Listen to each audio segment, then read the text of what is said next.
আজিকর হাসপাতালে 9ই অগস্টে নারকীয় ঘটনা ঘটেছিল, সে নিয়ে গোটা দেশ প্রতিবাদের সুরে গর্জে উঠেছে। স্লোগান একটাই, উই ওয়ান্ট জাস্টিস। 14ই অগস্ট রাত দখলের আন্দোলনে সামিল ছিল সমস্ত ইফতারের মহিলারা। তারপর থেকেই চলে যাচ্ছে আন্দোলন। বিভিন্ন রাজনৈতিক দল, সাধারণ মানুষ, স্কুল কলেজ থেকে শুরু করে সমস্ত সংগঠনের মানুষজন, পাশাপাশি শাসক দলও পথে নেমেছিলেন। কিন্তু যখন শাসক দল পথে নেমেছিলেন, বারবার প্রশ্ন উঠেছিল, তিনি তো রাজ্যের মুখ্যমন্ত্রী, আবার তিনি স্বাস্থ্যমন্ত্রী, সমস্ত ক্ষমতা যখন তার হাতে, কেন পারলেন না দোষীদের ধরতে?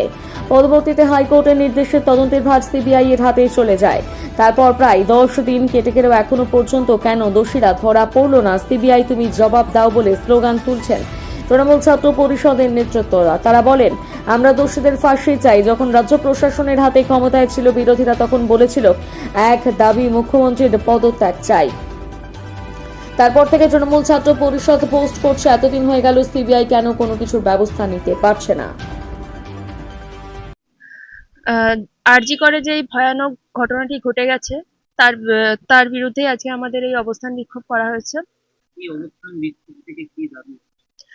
যখন আরজি করে ঘটনাটি ঘটার পর যখন আমাদের প্রশাসনের হাতে ক্ষমতাটি মানে প্রশাসনের হাতে কেসটি ছিল, তখন তারা যে কাজটি করেছিল, আমরা এখনো তারপরে সিবিআই কে দেওয়ার পরেও আমরা ওর বেশি আর কিছু জানতে পারিনি। আমরা সিবিআই এর কাছে বিচার চাই, সত্য বিচার চাই আরজি করে যে ঘটনাটি ঘটেছে এটার। মূলত কি এই দাবি রাখছেন যে সিবিআই হাতে তদন্ত বেশি হলো না, কিন্তু সিবিআই দাবি করছে যে তথ্য প্রমাণ লোপাট করা হচ্ছে শাসক দল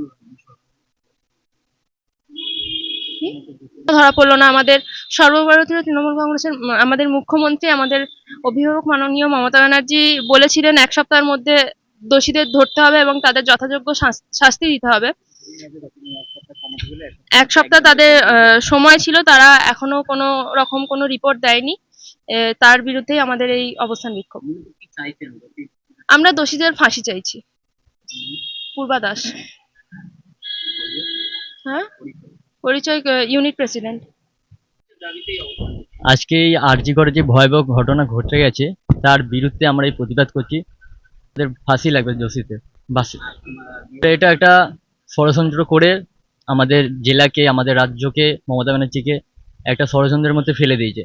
আমাদের হাতে, প্রশাসনের হাতে প্রথম 1 সপ্তাহ সময় ছিল, তখন আমরা একজনকে ধরে দিয়েছিলাম। তারপর সিবিআইয়ের কাছে কেস যাওয়ার পর এখনো পর্যন্ত একজনকেও আমরা দেখতে পাইনি, তাদের ধরা হয়েছে।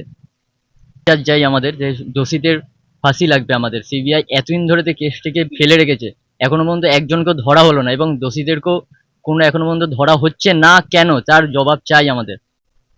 মূল দোষী যারা, তাদেরকে ধরতে হবে এবং তাদেরকে বিচার চাই এবং তাদেরকে ফাঁসি লাগবে আমাদের। সিবিআইয়ের উপরে সিবিআইয়ের কাছে বিচার চাই, কেন সিবিআইয়ের কাছে কেস চলে গেছে। এখন সিবিআই এখন আমাদেরকে বিচার দিতে পারছে না। এতদিন হয়ে গেল পর্যন্ত সিবিআই এখনো পর্যন্ত একজনকেও ধরতে পারেনি। প্রশাসনের কাছে 1 সপ্তাহের মতন সময় ছিল, তারা একজনকে ধরে দিয়েছে, এখনো পর্যন্ত যিনি গ্রেপ্তার হয়ে আছে।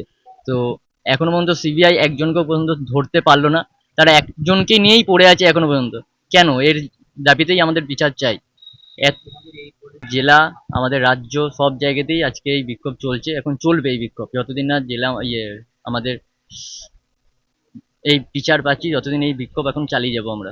এমন একটা আইন আনা হোক যেন এই মানে বিচারের ভিত্তিতে আর যেন পুনরায় এরকম ধরনের একটা কাজ কোনোদিনও যেন এই জেলা, আমাদের রাজ্য, আমাদের এই দেশের মধ্যে যেন না হয়। এর একটা আইন মমতা ব্যানার্জি বলেছে আনবে।